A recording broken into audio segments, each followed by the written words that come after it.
কেউ লাখ টাকা বেতনের চাকরি, কেউ বা কোটি টাকার ব্যবসা।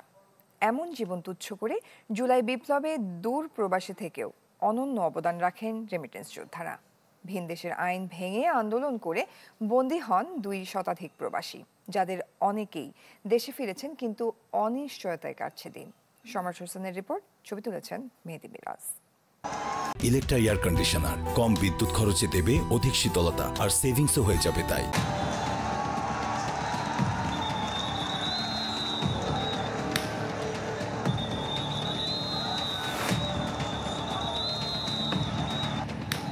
সরকার পতনের এক দফায় তখন উত্তাল এই জনপদ।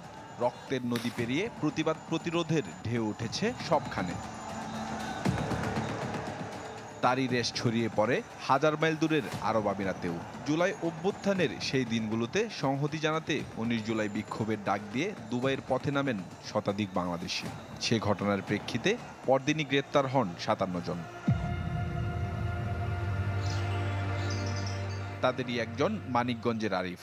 ক্ষমতার পালাবদলে ডক্টর ইউনূসের সরাসরি হস্তক্ষেপে জেল জীবন থেকে দেশে ফিরতে পারলেও যেন মুক্তি মেলেনি। স্ত্রী সন্তান নিয়ে গেল 8 মাস ধরে কাটছে তার বেকার জীবন।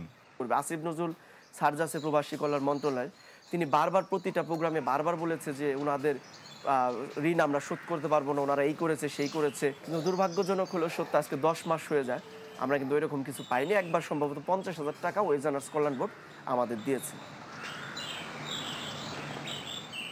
আমিরাত থেকে সাধারণ ক্ষমায় দেশে ফেরা মীর রাজীবের গল্পটাও এমনই। কাজ না থাকায় যেখানে সংসার চালানোই দায়, সেখানে 2 সন্তানের লেখাপড়ার খরচ চালানো যেন অলীক কল্পনা।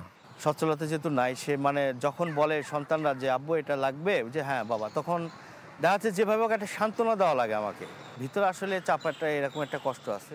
জুলাই আরব আমিরাতে বিক্ষোভ করে দেশে ফেরা প্রবাসীদের 50,000 টাকা করে অনুদান দেয় সরকার, তবে সেখানেই শেষ।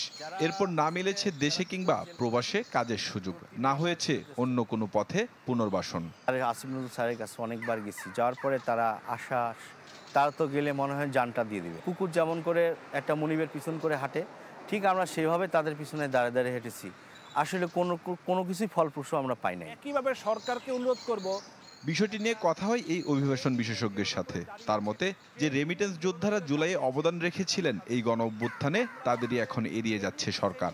গার্মেন্টস ইন্ডাস্ট্রি যতটা গুরুত্ব পায়, কিন্তু গার্মেন্টস থেকে সবচেয়ে বেশি আয় করে প্রবাসীরা, তো সেই জায়গায় আমরা এই গুরুত্বকে দেওয়ার মতো যারা আছেন তারা হয়তো অত গভীরে অথবা ডুবতে চান না। যার কারণে দেখা যায় যে এটাকে গুরুত্ব দিতে হলে, যেটা আমাদের সিলেবাসে যে গণ অভ্যুত্থানে যে সমস্ত পার্টি, সমস্ত ছাত্র নেতাদের যে কন্ট্রিবিউশনের কথা বলা আছে, সেখানে কিন্তু প্রবাসীদের কিন্তু সেভাবে কিন্তু আলোকপাত করা হয় না। একটা চ্যাপ্টার কিন্তু থাকা উচিত ছিল।